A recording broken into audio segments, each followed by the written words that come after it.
Ovation Award-winning director Brian Kite keeps busy at the La Mirada Theatre as the producing artistic director and director.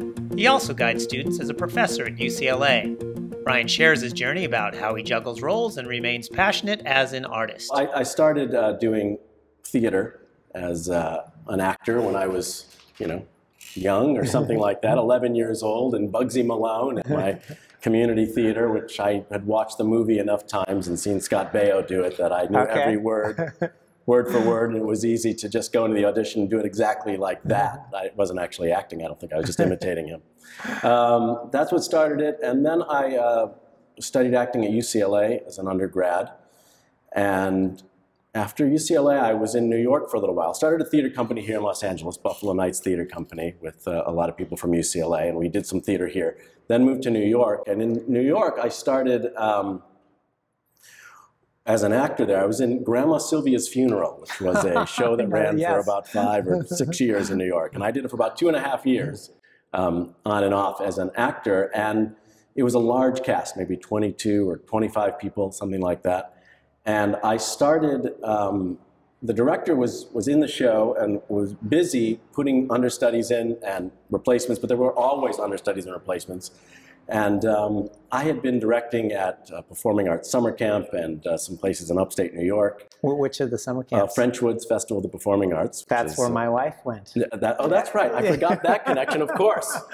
That's a great connection, yes. And I knew that. She was there just before me, I think, as a matter of fact. I know. It's either Frenchwoods or Stage Door. That's right. You have the choice, and the rivalry is fierce. Okay. But I was Frenchwoods. All right. And then I was a staff member there, and I ran the theater program there for about 7, almost 8 years.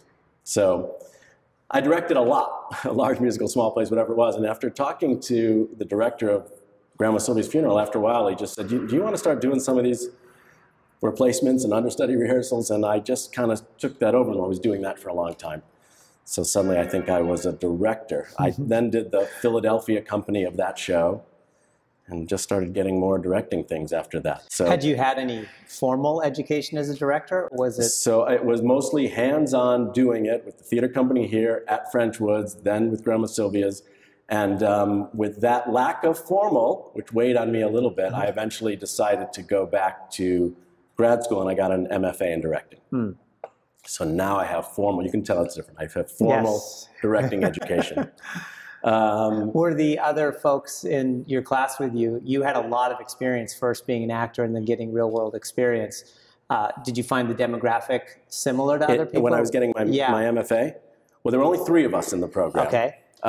One, she had not spent as much time directing. The other guy I actually knew. In fact, he was from Frenchwoods as well. It turns out everybody I know is from Frenchwoods.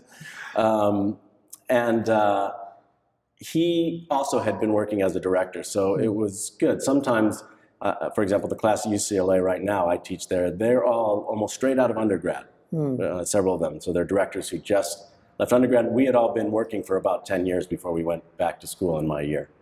So that was nice. Yeah. Helps you focus a little bit on what you really want to do and what you want to explore and figure out in grad school. When I got out of grad school, I got a call from Jeff Brown, who was the executive director at La Mirada Theatre for the Performing Arts. And about 10 years before that, I had been on the board of LA Stage Alliance, which was called Theater LA at the time.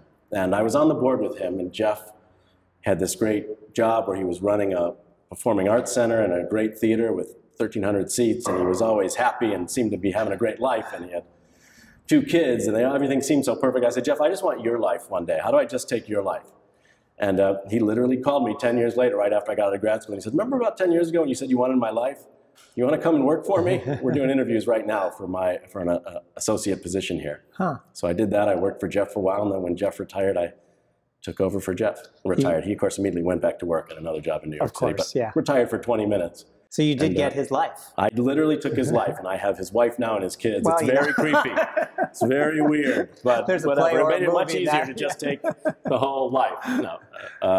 But the question I do have 2 kids, a boy and a girl. It's very similar to Jeff's in the end. So has somebody said that to you now? They want your life? Not yet, but I'm ready to, this is the time. If you want to just come and take my life, tell me now. 10 years to go, and you'll be me.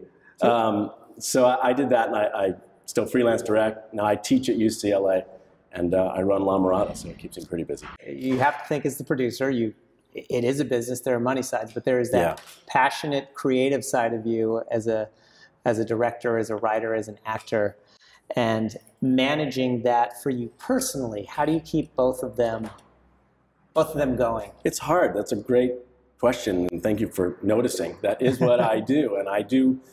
If I swing too far in one direction, I feel the other side pulling me back. If I get too much into just the business side of running a theater, and it's a multi-million-dollar business, which I'm lucky enough to work on, my creative side says, hey, you got to start doing some art here. Don't just get caught up in the business side. And I hope those two things balance each other, at least keep my values in the right place, so that I remember the whole point of it is for the art and for the community that a theater can build, a central place where ideas can be shared and your thoughts can be challenged, and sometimes you can just escape into a musical that just takes you away someplace else. Those are all important things, and if I keep my eye on the prize, it makes the business side a lot easier and more fun to do, because it's all servicing that side of my brain. What support group did you have around you that A, either encouraged you, or B, pushed you?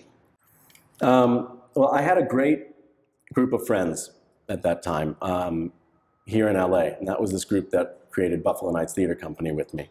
And we were doing a lot of really interesting work, and they're all doing great now. They're all in theater, film, and television, doing really well. At the time, we were all starting out and hungry.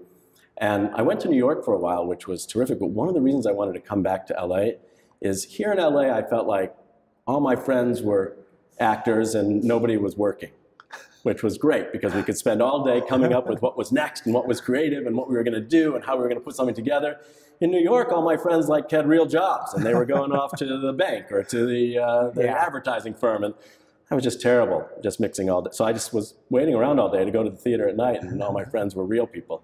So that support, so I wanted to move back here partly for that support group, to have everybody back and connected to me, so we could dream together. And that helps you kind of get through to the next day and propel to the next thing and do something in that time you're waiting for the next paid gig. And eventually we were able to pay ourselves through Buffalo Nights, through grants and other things. So that was exciting. But you need that. You need a lot of friends, and you need to have some confidence